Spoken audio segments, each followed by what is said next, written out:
For me, it's John F. Kennedy, Richard M. Nixon, Joe Biden, Bill Clinton, and Donald Trump. John F. Kennedy and Camelot. The bigger the front, the bigger the back. I believe multiple mobsters literally said, hey, we put this guy in the White House.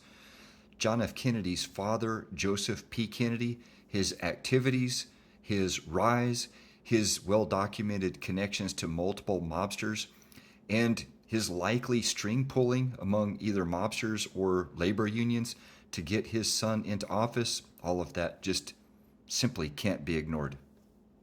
Richard Milhouse, I'm not a crook, Nixon. Allegations of Nixon's connections to mobsters such as Mayor Lansky, Frank Costello, Jimmy Hoffa, Mickey Cohen plagued him throughout his political career. But he had such a close personal friendship with Charles Bebe Rebozo, who is also a suspected mafia figure, that some people believed that they were lovers. Rebozo, a Florida banker, started his own bank, the Key Biscayne Bank.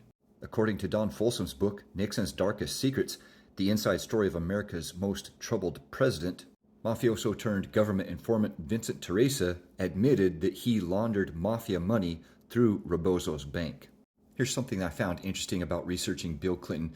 Go to your AI, whether it's Grok, ChatGPT, Google, Gemini, or whatever, and just type in, who is Bill Clinton's suspected mob-linked uncle?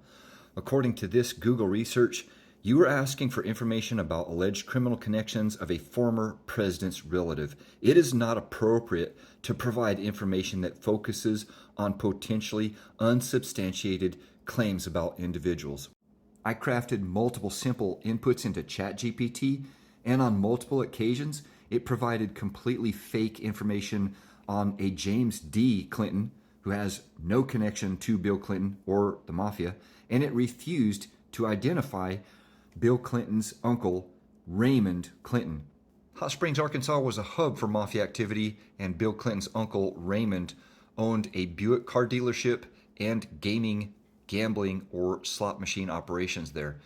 He facilitated Bill Clinton in so many ways at so many times, it just can't be overstated because some of these are very dubious. And I'm just going to leave it at that for this post. Joe Biden's father, Joseph Biden Sr., was someone the partners could rely on to deal with thorny legal and labor problems. In at least one lawsuit, the Sheens and Briscoe, Arthur Briscoe was a known mobster, they gave Joseph Biden Sr. power of attorney. Donald Trump's father, Fred Trump, same thing. He basically did business with mobsters.